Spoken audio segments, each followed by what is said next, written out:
La entrevista de hoy es con Ignacio Bartesagui, que entre otras cosas es el decano de la Facultad de Ciencias Empresariales de la Universidad Católica del Uruguay, y hablaremos de las elecciones de Estados Unidos. Ignacio, gracias por estar otra vez con Informe Capital, esta vez a la distancia. Bienvenido. Con todo gusto. ¿Cómo andas, Martín? Bien, para empezar se nos ocurre importante un primer comentario con respecto a este estado de situación, en un clima de cuestionamiento del proceso electoral, sobre todo de los votos por correspondencia, de Donald Trump en particular, que ya ha anunciado que pedirá a nivel legal o de la Corte Suprema inclusive una serie de medidas o que presentará recursos. Biden parece muy cerca de por lo menos asegurarse los 270 votos de mínima necesarios para ser el próximo presidente. ¿Qué comentario te merece?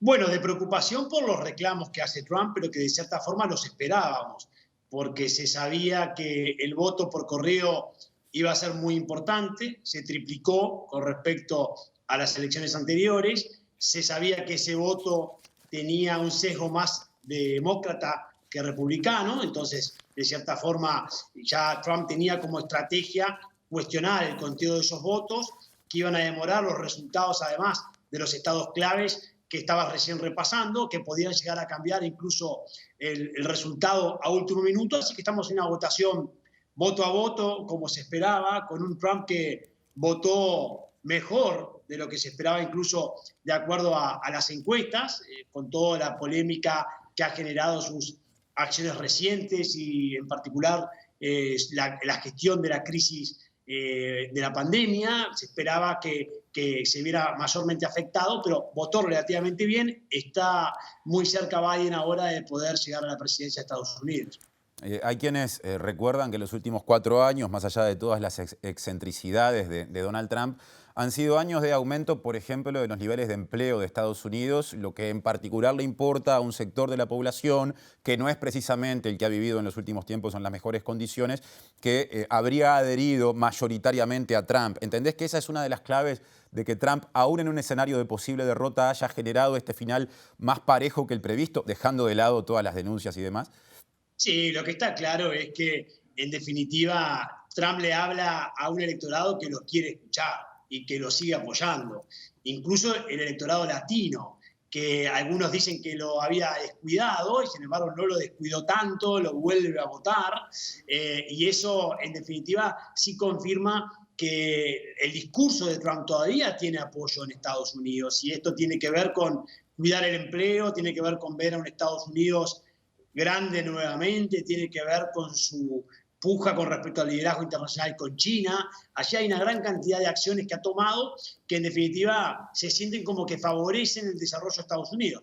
En cuanto a la economía, ha incumplido muchas de sus metas, porque si vos te pones a pensar, pensó inicialmente que iba a crecer a un 2% en promedio por arriba de lo que finalmente terminó creciendo, más allá de la caída natural de la pandemia en este año. Pero digo, económicamente también hay aspectos para cuestionarle, pero de todas formas el electorado lo sigue apoyando y eso es algo también a atender, ¿no?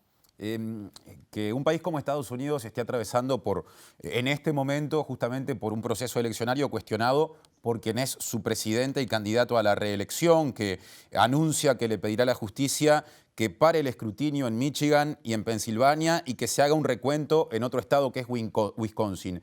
En términos de mercado, ¿genera algún tipo de inestabilidad o entendés que con el tiempo, con el paso de los días, en la medida en que esto se atenúe, puede quedar de lado esa eventual inestabilidad si es que se generase? Por eso creo que se están acelerando los resultados lo más que se puede, porque en definitiva sí, esta incertidumbre podría generar algunas dificultades económicas, pero hay que pensar que en definitiva no es la primera reacción de Trump que nos preocupa. En definitiva, ya conocemos al presidente de Estados Unidos, ha tenido reacciones de este tipo que en definitiva los mercados han leído mal en un momento, pero después se han recuperado, así que yo creo que no hay que sobredimensionar lo que puede ocurrir. Ahora, siempre y cuando no se demore mucho el resultado. Si el resultado se demora unos cuantos días y allí empezamos también a solicitar un recuento de los votos y a la intervención de la Corte, bueno, allí ya podemos generar otro tipo de impacto.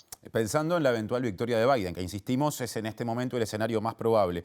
Algunos medios de comunicación, horas antes de conocerse los primeros resultados, cuando comparaban la plataforma, digamos, electoral de Trump y de Biden, marcaban que una de las grandes diferencias era la estrategia para contrarrestar la hegemonía o el crecimiento chino a nivel mundial, y establecían que Biden podía buscar alianzas con la Unión Europea, a diferencia de los caminos que ha elegido Trump en sus 4 años de gobierno, justamente para hacerle frente a China. ¿Entendés que ahí viene o podría venir un cambio importante? Sin lugar a dudas. La relación de Trump con Europa ha sido muy mala. La Unión Europea está expectante.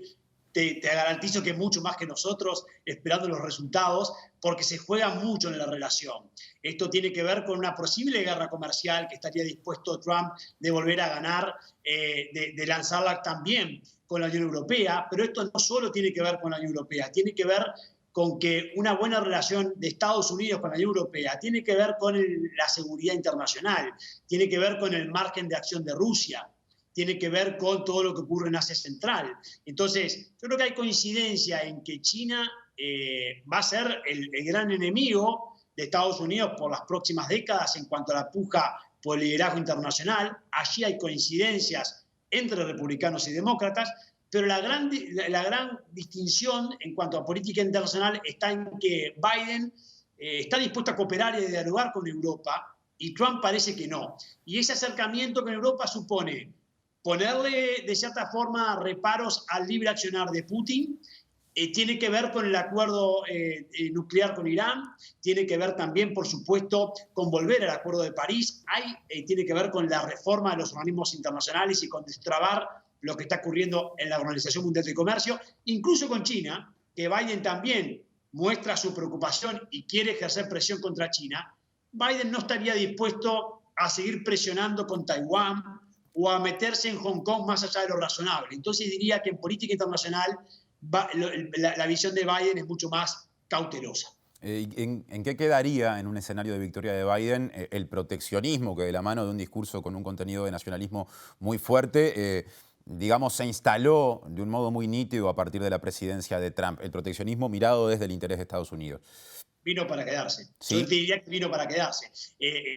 Los demócratas probablemente tomen algunas acciones distintas, no de enfrentamientos tan directos, acordarían con Europa en toda esta puja que se está teniendo con Airbus y Boeing, con la discusión que se está haciendo con los aranceles, estarían dispuestos a dialogar. Pero el proteccionismo yo creo que vino para quedarse, y mucho más en un marco de pandemia y de pospandemia. Los nacionalismos estadounidenses en ese sentido vinieron para quedarse, y esta sensación de un Estados Unidos great again, grande otra vez, también va para los demócratas, y allí China es el gran enemigo.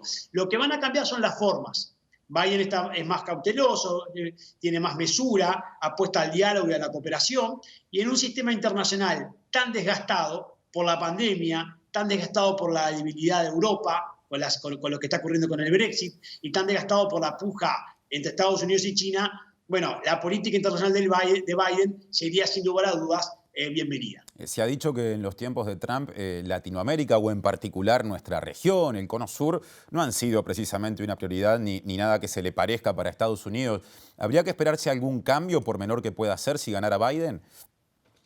Bueno, sí, con Brasil diría que la región se ha sentido relativamente cómoda con Trump. Trump no ha atacado directamente a la región, incluso hasta nuestro país ha tenido coincidencias con el gobierno de Trump, no solo en la presidencia del BID, también en una visión de agenda hemisférica en la OEA, también en la posición que tenemos respecto a Cuba, respecto a Venezuela, respecto a Nicaragua. Así hay coincidencias. Diría que lo que cambiaría más, Martín, tiene que ver con Brasil. Brasil hoy tiene un vínculo muy fuerte con Trump, Bolsonaro, que no lo tiene con Biden. Eso no quiere decir que cambie sustancialmente la relación de Estados Unidos con América Latina, porque la misma sigue siendo poco importante.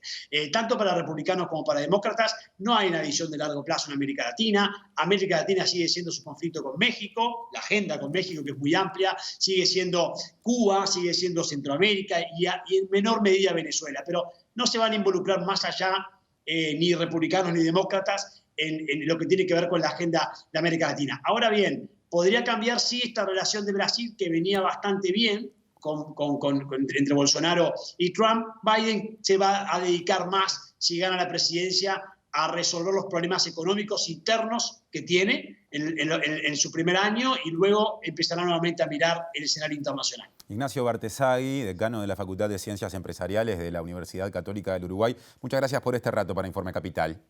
Con todo gusto, un abrazo.